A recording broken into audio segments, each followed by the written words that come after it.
Hello, everybody. Welcome back to the WTF1 Podcast. My waving little puppets are there once again as we dive into sprint qualifying. We've got some news before a Grand Prix weekend. Of course, Portimao is coming up this weekend, but we've got sprint qualifying to talk about, which has been rumoured and spoken about, and we thought it was going to be announced probably 2, 3, 4 weeks ago, but it wasn't. But we're here now. Finally, they've come out and said that they want to do sprint qualifying for 3 races this season. Of course, we have Tom Bellingham, the WTF1 founder, newly moved into his new mansion, actually, only a few weeks ago, as you can see in the background, and Katie Fairman with the amazing McLaren pillows in the background. So, you know, we've got the usual guests, and I think this one's going to be spicy because I've got the feeling that Tommy is going to be disagreeing with me, and I'm not sure where Katie is, maybe balancing on the fence. Who knows? But let's dive into what sprint qualifying is first. Let's go through the format.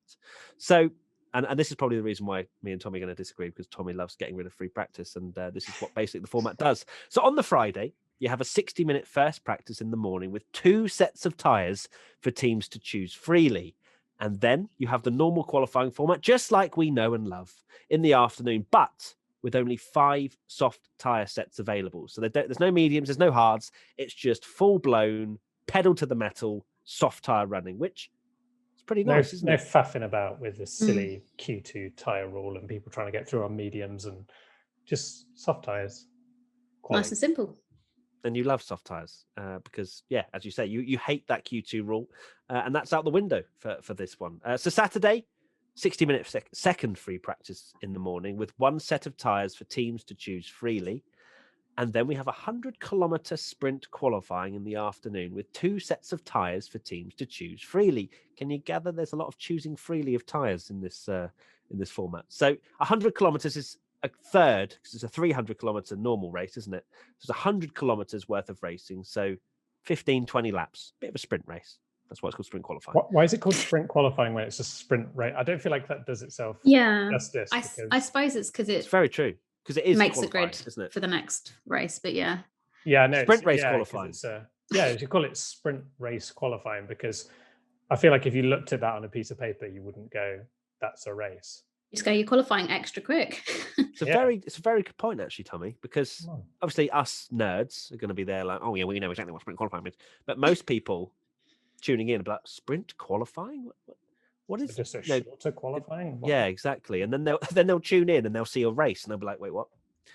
So yeah, interesting. I wonder if they'll change that moving forward, but I guess it makes sense if you actually put your brain to the test. And then on Sunday, no change. Full distance Grand Prix with 2 remaining sets of tyres. So in that sprint qualifying, we of course, well, I say of course, like it's been a thing before, but 3 points for first, 2 points for second, and 1 point for third. Then obviously the rest is just determining the grid for the full distance Grand Prix on the Sunday.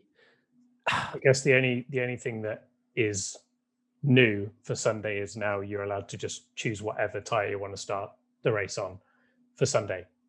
Which I guess is, that's quite exciting because, again, you love the Q2 rule. Can we get to see that?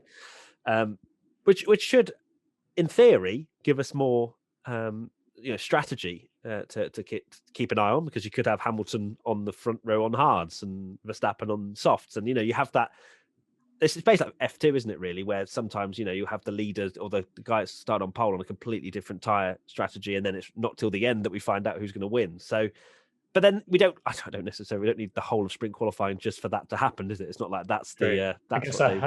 I hope even if it doesn't work and it's an absolute disaster, if the racing is better because of that, I'm glad there's at least like that knock-on effect that they're trying that as well, so we get to see how that pans out, because I feel like that's another interesting element to it. Yes, and let's dive straight into our first thoughts from us then. Yay or nay is on the sheet. So, it's pretty simple and straightforward. Is it a yay or nay? For me, I've said this on social media where I don't sort of, I don't hold anything against F1 for trying something new. I'm absolutely down for trying something new, and I'm interested to see how it goes. But as I had a deeper think about it, I don't think I'll like it, just purely because... And again, it hasn't happened yet. So I'm literally just giving my opinion on what I think I'm going to feel, which could easily change, opinions change, which apparently is not allowed on the internet. You're not allowed to change your opinion. As soon as you say an opinion, that's it, set in concrete. But yeah, I think the main thing for me is that I don't want Sunday, the feeling of Sunday, to be taken away because we've already had a race on Saturday. That's the thing that, it could feel like F2, and an F2 doesn't matter. You have a sprint race and a feature race, and feature race and sprint race. It's, which way is it around? Is that way around, isn't it? It's feature then sprint. Well, it's changed now because they have 3, don't they? Yeah, oh yeah, 3. God, yeah. So yeah, it's not F2 anymore. But yeah, I feel like it could go one way or another. I feel like it would go more along the lines of just, lights out and away we go, Crofty, Sunday afternoon. That's the feeling, that's the vibe, that's the anticipation that you've had throughout the entire weekend. You're ready for that one long race in Formula One for, hour and a half, 2 hours, depending if there's crashes or whatever. So for me, I think I might be leaning to more towards a nay, but it's not a strong nay. But it's a yay that F1 are trying new things. If that makes sense. Strong nay. Yeah.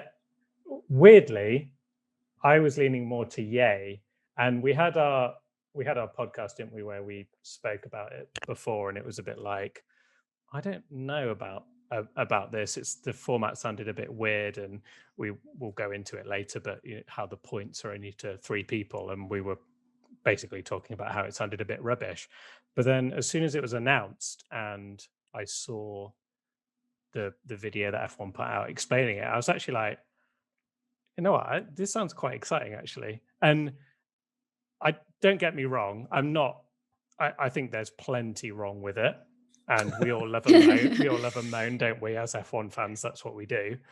But I saw a lot of people complaining, but I was like, well, this was quite fun. Why not? Why not just try something new, mix it up? Like, if the sport never changed, we'd be still as we were in the 1950s with pretty much unwatchable racing. So that's it. I guess just we'll see how it goes. But weirdly, I didn't expect to feel this way when it got announced. I expected I need to complain about this. But I was like, actually, old man shouts at cloud. Yeah, exactly. I was like, well, it sounds quite fun. Why not? Let's give it a go, see what happens. There's plenty of intrigue as well with it. So yeah, why not? F1 have done a good job at like sugarcoating it and making it sound like the best thing ever, which, I mean, it could well be, but like you said, there's plenty of positives and plenty of negatives to it. Matt joked at the beginning that I'm on the fence. I kind of am. I don't want to judge it until I've seen all 3 races. Katie, you have to judge it right now. Gut feeling is nay, but I'm also get on the no, you can't. But I'm not going to fully judge it until we've seen every single sprint race, qualifying, whatever the hell it's called, because I don't think it's fair to judge it after maybe like the first one that we see. What will be interesting is seeing if these championship points actually end up being more of a impact on the championship deciding like rounds. If it comes to the point where Max Verstappen beats Lewis Hamilton by 1 point because he got 3rd in the sprint qualifying, then people I think are probably going to be like, well, the whole thing was a fad and he's only got that, like in a normal season he wouldn't have got that point and Lewis is the true champion or whatever. So I think we've got all of that to come. Nice and optimistic from me. But I am happy that F1 is willing to change things up, because I put out on Twitter, like, I'd rather F1 change than it just remain a stagnant sport. And, nothing will ever come good of just remaining the same. I think I get your points of like, part of an F1 weekend is that we have the Friday practice, and that's sort of everybody getting excited for that. And then apart from Tommy, who hates Friday practice, but like it's building the suspense. And then we have the quali on the Saturday, and then we have those lights out on Sunday. And it's like a nice evolution of like anticipation until we get to the race. Whereas with the Saturday sprint quali, I really hate the name sprint quali. I don't like it at all, but that's going to try kind of change things up again. And I mean, there's points of like moving actual quali to a Friday, which people aren't happy about. So there's plenty to discuss, which is why we're doing a podcast. Yeah, discussion. Yeah, exactly. And that's the thing, as much as it is exactly first thoughts. We can't judge it until we've seen it, and I'm glad that they're doing it for 3 weekends rather than just one, because all kinds of variables can impact whether it will be good or bad. But yeah, you made a good point about qualifying being on a Friday, which I'm sure they did not want to do. A lot of people say, why don't you do it on Saturday morning and then have Saturday, whatever. I feel like there's clearly F1 teams maybe, this is just speculation, but F1 teams maybe didn't just want one free practice, because that's, I guess they could have just swapped it around, right? Where they could have had second free practice after first practice on Friday, and then have not qualifying, then sprint qualifying, which you would think would make more sense. Maybe they think. I think that's a question. Is that a question? I'm pretty sure that is. Maybe. Okay. All right. Let's. It didn't happen. Let's go straight to the question. Cut that out. I'm sorry. I'm jumping the gun. Right. Glove 8. Well, most people actually tweeted us with why. That was just the reply on Twitter. Just why? What's your thought? Why? Yeah, because I guess a lot of people probably feel that why are you changing something that isn't particularly broken? You've got all these, obviously, you've got a few reg changes this year, which have, spiced up the action anyway, with Red Bull, being towards the front and whatnot, and Mercedes obviously being pegged back. And then next year you've got, massive reg changes in the sense of the aerodynamics being stripped back, and we're going to have a completely different sort of generation of racing, hopefully. So I guess, yeah, maybe people are like, why are you changing this as well? There's a lot of changes happening. Glove 881 says, I'm aware that the sport has probably the least interest in its fans than any other major sport. Wow. So I'm sure they won't care. But have any F1 fans ever said that we need this? Not probably this in this form.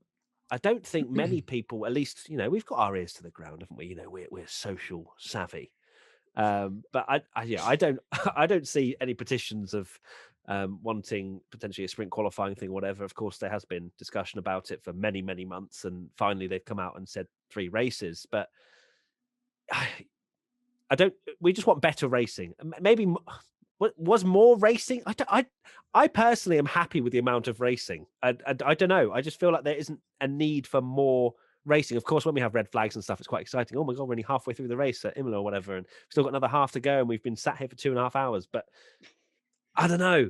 I just there wasn't any from me, and obviously my opinion is the most important. No, it's not. I'm joking.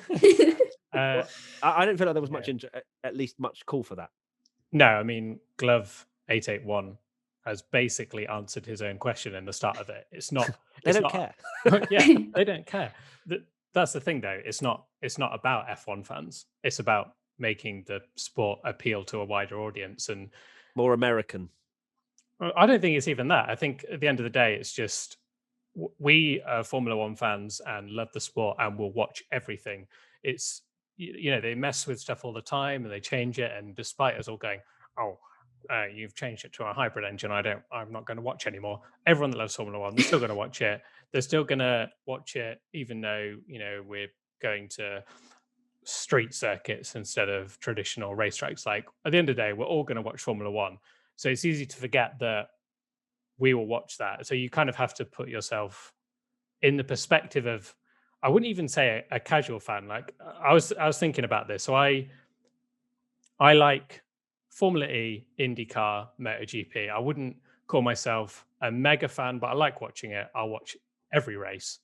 At least try to, but I wouldn't say I'm a hardcore fan. Now, I would not even think about watching a MotoGP practice session. I wouldn't even think about watching a MotoGP qualifying session, but the race, I'll watch it. So you've got to think that say Formula E and IndyCar, when there's a double header, I will watch the race on Saturday and the race on Sunday, but I wouldn't be watching qualifying. So if you think from a casual perspective, there will be so many fans, even though we consume everything in Formula One. I've got a lot of friends that will just watch the race and they'll talk to me about the race, but they don't have a clue what's going on in practice or qualifying or anything like that. This is a way to get people to watch on Saturday as well. So they'll tune in. The way I see it is this double header will get people that maybe only watch Sunday to watch Saturday and Sunday, and the people that maybe only watch Saturday and Sunday to watch Friday, Saturday, Sunday. That's big brain. That is big brain time. That's right huge there. Brain thinking. Yeah, that is. Well done. That's brilliant. But I've cracked it. You have. Are you taking over from Stefano Domenicali? I think, Tommy's hit the nail on the head there, really. I hadn't even probably considered that kind of thing because, like you say, we are such armchair experts and we'll sit and we'll critique and watch every single session and do all of that. But yeah, in terms of the casual fan, then get more people watching on the Saturday, I guess. But I think one thing to consider is that although the fans weren't consulted, and that's not a rare thing, or like it's not common to have F1 ask the fans in a survey, do you want this, yes or no? They'll make their own decisions, but all of the 10 teams unanimously agreed on this. So obviously there is something there that they all think this is a good thing to try, and dollar bills. But let's not forget they have been paid extra to do this, right? They've been paid by F1 to do these but I mean they all had agreed to it first before apparently the talks about them getting extra money and stuff. I'm sure they knew Moolah was on the table. I mean, they're not going to do it for free, are they? No, they don't want to smash up their cars in a pointless qualifying session, really, do they, for a race? But true. But money is the answer. But money. Yeah, exactly. It's and the fact is, we could have 3 of the most boring sprint qualifying races ever, and the whole format is dull. But if that viewing number goes up, we're going to see it. It will be a thing that happens again and again and again. And I think even if it is a really dull thing, we've got to remember, like you mentioned it at the start, you can't judge something by one race. Imola last year was, it's really boring, you can't overtake, and now everyone loves it because you had one wet race. So you know what I mean?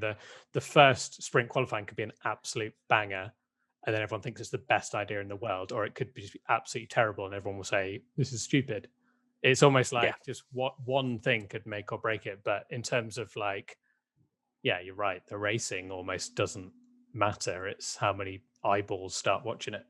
Yeah, definitely. It's an interesting one, and I think opinions will change, and I'm sure if there is a banger in the first race, I'll be the first to go, okay, fair enough, like this is decent, because you just don't know. And I'd love to see, I don't know if there's a question about tweaking it and things like that, but of course, Tommy, you are a massive fan of reverse grids and things like that, and a bit artificial, some will argue, but I feel like obviously that qualifying session should be for Sunday's race, so the Friday could be for Sunday's race, and it's a bit like Formula 2 in a sense, and that for Saturday, that same qualifying result, the top 8 would be reversed, so 8th would start on pole, so people would still be incentivized to drive quickly in qualifying, and obviously 9th downwards would just be where they start, and then you get more points in those sprint races, and then or something like that. I don't know, maybe rather than having the emphasis on qualifying, have a sprint race. Why does it have to be qualifying for the race? You know what I mean? And then it puts more emphasis on the Friday qualifying as well. Yeah, that's the main thing, isn't it? That people are kind of like, you're having a whole race with not that many points, and for what? To decide a grid. Can we sell for what? Yeah. For what? It just reminds me of Tommy's joke every single time you put it on Twitter. Tommy, can you remember it? No, it's about the light bulb. Yeah. Can you remember it, Tommy? Not to tell it well. Basically, Kimi Räikkönen changing a light bulb and Minton. What kind of Minton asks? Like, we need what Minton. That's Tomo's dog. Sorry, Minton. See, I told you I couldn't tell it. Anyway, moving on. Underscore F1 WON says not the actual F1 account. Why not put Friday P1, P2, Saturday Q and sprint race, and Sunday race? At least then the Parc Fermé will be more meaningful. P1 teams can do quali sims, P2 can do race sims. And I guess it comes maybe back to what you were saying, Tommy, in the sense of they're trying to drive more viewing figures over the course of a whole weekend. So Friday, but people are going to be at work. That's the big thing here, is that a lot of people are going to be at work. Not everyone has the luxury like us to go, we'll pop on F1 because that's work. A lot of people will be busy, and especially when the world gets back to normal, you'd imagine more and more people will be out. So it's interesting that they've decided to go with quali on Friday, and then obviously Saturday's FP2. And I don't know, do you reckon it's down to that, Tommy? Just a mixture and just trying to get a more broader viewing range? Yeah, you got to think for the fans. Well, we know as well. One is getting people to watch it, because I love Formula One, and you know how much I not hate practice, but I tolerate it. I have it on in the background. Just imagine you having it on going, I hate it so much. I hate this. Why is it so many? No, I don't hate it. I just have it on the background. It's kind of like white noise. When the first race is on, you've not seen F1 cars for a while, it's great, or a new track or whatever. But in terms of like the main part of it, couldn't really care less a lot of the time. So the fact that this would just mean that this one that _F1 has suggested would mean that Friday would still be like pointless, like almost like meaningless, because like the practice sessions don't determine anything, whereas qualifying determines the grid for sprint qualifying. So at least like something's happening on the Friday. So that makes sense from that point of view, that like perhaps more ticket sales and ticket sales as well. Like it encourages you to go to those sessions, because however much we love it, and obviously being from the UK, Silverstone's absolutely packed out on a Friday, but the reality is you go to certain other tracks and it's completely dead on a Friday, or people leave. However much we bang on about F2, you go to a Formula One race and everyone leaves for the F2. Like half the fans go in a lot of tracks you go to, because they just don't have the care for it. Whereas if you're putting like a big grandstand thing on each day, it encourages fans to go and people to watch it. But I wonder if it's also justification to put ticket prices up as well for that Friday, because Friday is of course the cheapest day. That's why it's usually jam-packed to the likes of Silverstones, because you drop less than £100 and you're in, aren't you? You get to watch Formula One for 3 hours or however long. And that's the most running. It's Friday, isn't it? That's the most time you see Formula One cars going round, because Saturday's an hour qualifying and a practice, another hour, and then to be fair, Friday's been cut back now, isn't it? So technically not, but it used to be, at least. So maybe maybe it's about money. Surely not. Yeah, I say maybe. It's definitely about that. But I hope Fridays stay the cheapest day, because a lot of people can't afford to go an entire race weekend, and Friday is that day that they see the most. Used to see the most running. Yeah, we'll have to wait and see. But I think they've definitely done it so that they can sell more tickets, because if you had the option to go Saturday and see qualifying in the morning and then sprint qualifying in the afternoon and then a race on Sunday, then you're probably just going to buy a 2-day ticket pass rather than just sit in a grandstand to watch cars do practice on a Friday. So I think it's been done for that reason. But thinking about like practice, I mean, we're only going to get one practice session before we go into quali, which is going to make that Tommy's super hyped for that. Oh, I love it. You're always so excited. Which, I mean, we saw a little bit of last year at Imola, because they practiced the 2-day weekend. I think that happened in Nürburgring, but that was more due to weather conditions rather than F1 actually saying we want to trial this. And from memory, I don't think, in fact, I have the Imola qualifying results up earlier. Lewis Hamilton and Valtteri Bottas were still sat on the front row. So obviously having that one practice session didn't shake up the grid too much. But I mean, it might now. That's closer. Yeah, less data and all that kind of stuff. So could be a good thing. It is funny that they're bringing this in after arguably one of the greatest qualifying sessions I've probably seen in the last 10 years. So true. They just can't. I mean, we have to take it as a bit of a coincidence rather than qualifying. Yeah, exactly. It was gonna happen anyway, wasn't it? But it's the beauty of the cars being closer. We're going to get hopefully more crazy qualifyings like that, especially with the weather and whatnot. So fingers crossed this weekend, Portimao. Another question, Lindsay Van Design. How am I supposed to see actual quali Friday afternoon? I'm still at work, FFS. I mean, we've kind of covered that. That's the biggest criticism, isn't it? I think for people. The biggest criticism.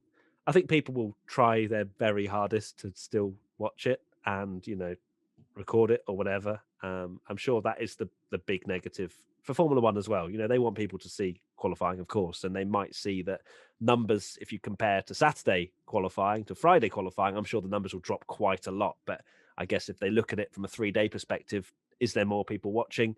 That's what they're gonna basically judge it on. Another question, Madeline Orom. As much as I don't think this format would change much, but do you think that they should do a reverse grid like F2? And do you think this is a step towards that? There you go. So that was pretty much what I said, potentially, or something around that. Do you think they would do reverse grids? I personally would have liked for them to do it. I feel like the teams have too much of a say. Yeah, so do Formula I. One to allow reverse grids. Like Mercedes, obviously, because it was spoken about, wasn't it? Reverse grids, and then Mercedes were like, Mercedes, do you want to start last? No, for the good of the sport. Okay. Yeah, that's the thing. Like, I personally would have loved to have seen reverse grids, see how it worked, but then it does get tricky with many things. Teams agreeing, fairness, points, whatever, money. But then it would, but it would encourage teams to build cars for races rather than qualifying, because they know that no one can overtake and it doesn't matter. So while I said I am super excited for this and like looking forward to it, I would have been 10 times more excited if it was a reverse grid, because I think that would have just been a really crazy element. But then I guess you get into the whole thing where it's, for reverse grid, if they do a reverse grid on a track like Monza, where it's difficult to overtake, and then whoever, whether it's Verstappen or Hamilton, end up losing the championship by like 3 points or whatever, because they couldn't get through the field. Too much if Verstappen's the one that gains from it, will you? Well, to be honest, I did think about this, that the rumor, because it's still not official, is it, what tracks they do, but the rumor is Silverstone, Monza, Interlagos, I believe. I think they're so. like heavily rumored for it to be. And if you think that a track, Red Bull have not been great around Monza ever, really. It's almost like their bogey track. It's quite a odd track compared to a lot of others, that it's so that was due to the power, though, wasn't it? That they lacked power. Yeah, others. But I guess they just run so much downforce anyway, and I don't. Yeah, it'd be interesting to see how it goes this year. Now they're more competitive, but it has been one of their bogey tracks, and you've got to think like they're offering extra points, and Mercedes walk it, Verstappen has a difficult race, maybe even breaks down in the session, and then has to start the main race last, and then Hamilton wins the title by 5 points. People would be a bit like, oh, God's sake. I don't know. But that's part of Formula One. If we get Hamilton winning the title by 5 points, I'll take that, because we've had 100%. Yeah. But I think but while I complain about that, I do think like part of it is just they're the rules, deal with it. It's going back to, like you say, with the teams, and they have too much power. You can argue for and against almost anything in Formula One. Like, this person didn't deserve this title, or this person shouldn't have won the race. Like, Gasly was unbelievably lucky to win the Monza race because it worked for him, but he did an incredible job to win the race, and we're not going to take that away from him. So you just got to do what you got to do, I guess. Don't know why I said it that way. No. I love it. Yeah, it's great. Reverse grids, like you say, I think would have been brilliant, because it's something different, it's something new, and we're seeing so much F1 being in an area where Mercedes were the dominant team, and it would be nice to have some of that middle field, because it's so competitive up at the front, fighting for these sprint qualifying victories. But yeah, my fear is that it's just going to become the Ham-Bot Ver show again, and it's just going to be, like I think I said in a previous podcast, almost like follow the leader. I can't see cars risking too much. I mean, you're not going to risk a huge crash or whatever, or a dangerous overtake for one championship point if you then write off your car and your mechanics have to stay up all night trying to fix it for the race the next day, where the points are actually bigger and matter more. So we'll have to wait and see. I could be completely wrong, and they might be absolutely feral and try and get those 1, 2 or 3 points or whatever.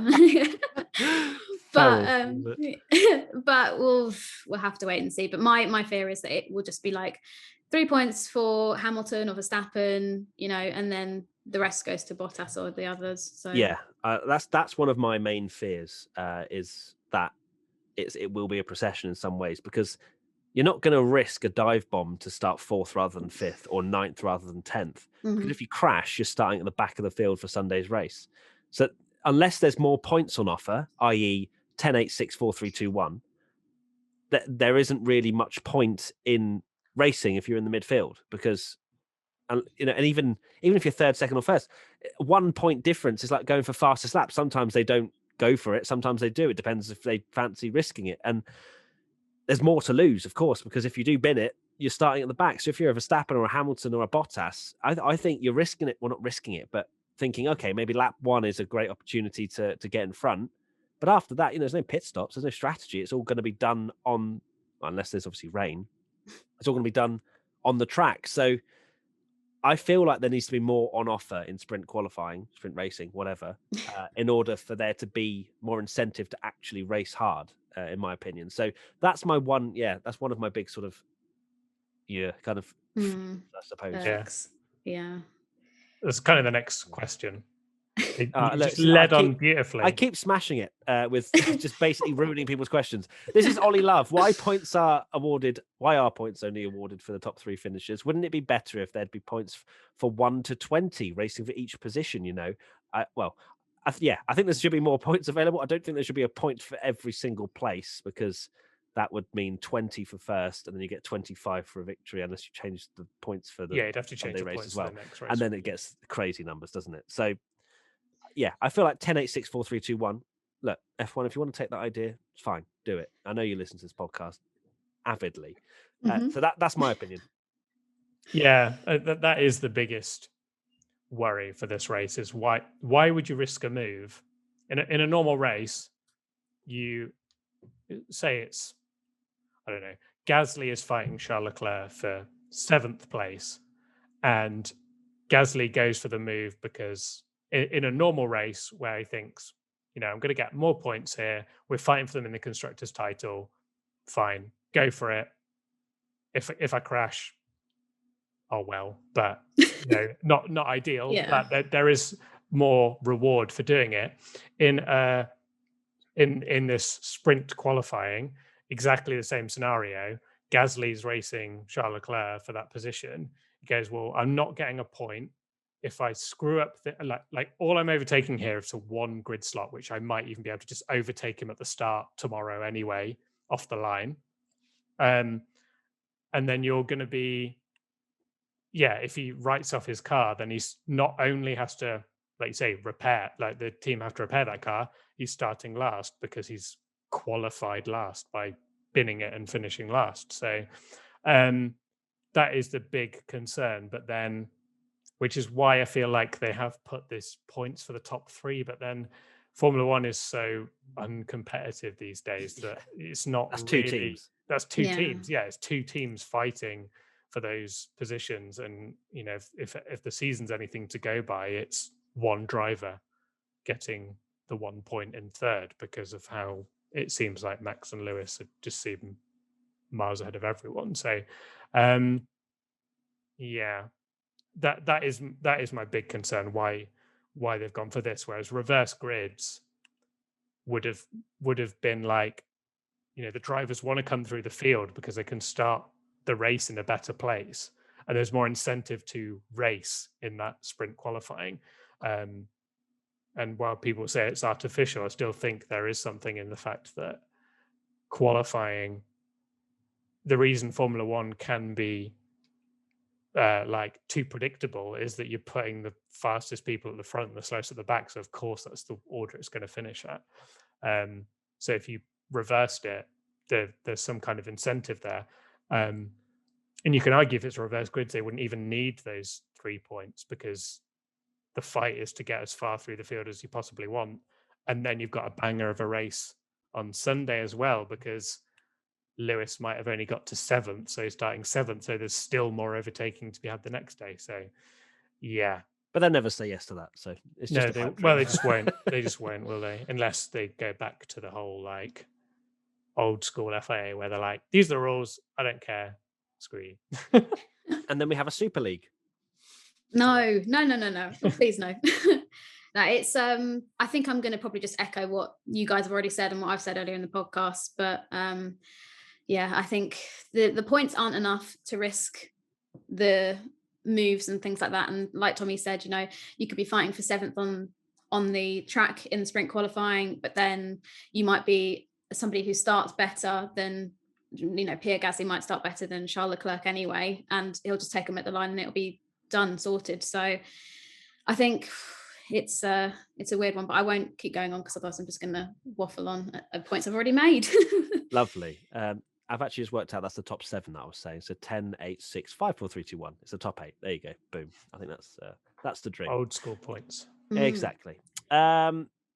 A final question, and we've kind of already addressed it because we just love to just address everything. Daniel Maresca _ will Sunday races feel less important or Saturday races more? I've already said my opinion. I feel Sunday races will feel slightly less important, but I'll still tune in and I'm still open to see how it goes, and maybe I'm going to be proved wrong. Tommy, what's your thoughts? I think because ultimately the Grand Prix is still the whole like thing, and you get the major points there, and that's the real win.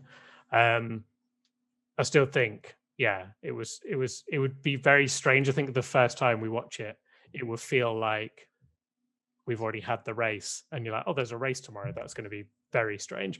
I guess my only like I say, I am looking forward to it despite complaining a lot during this podcast about the format and stuff, because I do think it is worth a go. But I guess that my other kind of worry with this kind of format is, can you imagine if we have another Monza 2020 or Lando wins the race, but it's the sprint race, so it doesn't really count. Yeah, so does it count as Lando, a win? Lando win? No, it's pole, isn't it? Yeah, I guess it's pole, I don't actually know if it's pole. Like, yeah, but then what's pole? Yeah, because then Friday's pole. Yeah, it's Friday pole. I think haven't they count actually it as a win. I think they do. Let me double check while you go on your point. Oh yeah, go for that. But I've not actually read into whether say you have this unbelievable banger of a sprint race and Lando Norris somehow wins, or some midfield driver, and they win the race. You kind of want the celebrations, the champagne that count to a win, and then you've got this realization of like, well done, you've got 3 points and you're starting on pole tomorrow. Not will there be a podium? On a Formula One Grand Prix? So I have the answer. Go for it. Okay, so this is from F1.com. So points will be awarded to the top 3 finishers. There won't be a podium ceremony, as that will honour the privilege for the top 3 in the race. But the winner will get a trophy in Parc Fermé, presented in a similar manner to the tie the pole sitter receives for F1's Pirelli thing. But it doesn't count as pole. So there'll be but it doesn't count as pole by the sound of it, because they're saying they will get a trophy, not the pole position award. So it doesn't count as anything. Which makes it sound like there'll be almost like a new stat in Formula One where you get a sprint race win trophy. Sprint qualifying trophy. And then I guess for the statisticians, it's like, where do you put that? Is it a win? Is it a pole? Is it neither? Very strange. Well, that's going to be something that will be answered, I'm sure, at some point in the future. It almost wouldn't put it past like F1 that have gone, oh yeah. What is it? Is it a win or a pole? Probably, like the people that do the graphics and stuff, like, what do I write on this? Like, God, like Lando Norris Silverstone sprint qualifying winner / pole. Whoa. Well, there you go. Lots of questions to be answered over the course of this season, and when we finally do get the sprint qualifying underway, which looks to be Silverstone, which will be interesting, especially if we manage to go there and we're allowed to go there, and we're going to see a completely different F1 format, which we'll see how it goes. We've made our judgments, and I'm sure people are getting absolutely fuming, but being fuming, they're fuming by the fact that we've made some we've made some assumptions. But look, we're allowed to give our opinions, because some people are like, you just don't like change, and that technically is true. I think everybody doesn't like change, especially to something they enjoy. But at the same time, we've given our thoughts and predictions. We will probably change our opinions if they are bangers. Tommy's definitely come across as the most negative in this entire podcast, and yet he's the one that started it, saying he's really, really looking forward to it. So that'll be interesting to see how that goes. But we are excited. Thank you, Formula One, for at least trying something. They tried elimination qualifying. How did that go? Well, to be fair, they didn't try that. They announced it, didn't they? And then it was horrendous. At least this time they're quite open with the fact that they're trying it. They'll see what the feedback's like. They'll see what the viewing numbers is like, and then go from there. Tommy, final thoughts? Let's give it a try, despite me, complaining the entire time that it is I guess the current qualifying system is one of those things where people now love it, but when it was introduced, imagine Twitter in 2006 when it was like, oh, knockout qualifying. Everyone like, oh, this sounds a bit of a gimmick. Oh, they've got to do this. They've got to go through on these tires, and there's a knockout format. It sounds very NASCAR, but now most people seem to love it, and now it's like the thing that we've all grown up with and known. We like it, so let's just see how it goes. I reckon, if we will not be complaining if we get an absolute banger of a race, and then we end up with a really good next race, because maybe this is the way that we actually get to mix up the qualifying order, because at the end of the day, the racing is more unpredictable than the qualifying. So maybe this is how we get different qualifying orders without being a reverse grid. Incredible final thoughts there, Tommy. Probably the most eloquent you've ever done. Katie? I think it's important to reserve final judgment until we've seen all 3 sprint qualifying. So probably November or whenever that will be. Oh, you best believe I'm asking for your judgment after the first one. Okay. And we will be on a podcast complaining or holding it. Yeah. Doing a watch along or something. But I'm just happy that Stefano Domenicali has come into F1 and he's not afraid to ruffle a few feathers and change some stuff. That's good, I think. Better to have somebody new come into the sport as the president and CEO. Practice. Get rid. You're going to start. I'm joking. Don't start, Tommy. Don't start. Right, awesome stuff. Thank you, Katie. Thank you, Tommy. My final thoughts are, yes, looking forward to it. I think it's nice to have a bit of change. Of course, we all love the current format. We think it's a pretty good format for qualifying and the race. Of course, Tommy wants to get rid of practice altogether and never hear the word practice ever again. But apart from that, Formula One's in a good state. Let's try something new. If it doesn't work, I'm sure they'll revert it. Let's go for it. Let's just hope that the Formula One Championship, if we don't like it, is decided among sort of 9 points, because then that would cause all sorts of discussions, I'm sure. But there we go. Thank you so much for watching and listening to this WTF1 podcast. If you are listening, give us a 5 stars or a thumbs up or whatever the hell you have to give us. Positive feedback, we deserve it. Thumbs up from Katie, thumbs up from you as well. Hashtag WTF1 podcast if you want to get involved next time for any discussions, questions. Get involved with the sheet that I belovingly read out during this podcast. And that's it. Thank you so much for watching and listening. Take care. Enjoy Portimao, and we'll see you next week for another WTF1 podcast. Goodbye. Bye. Bye.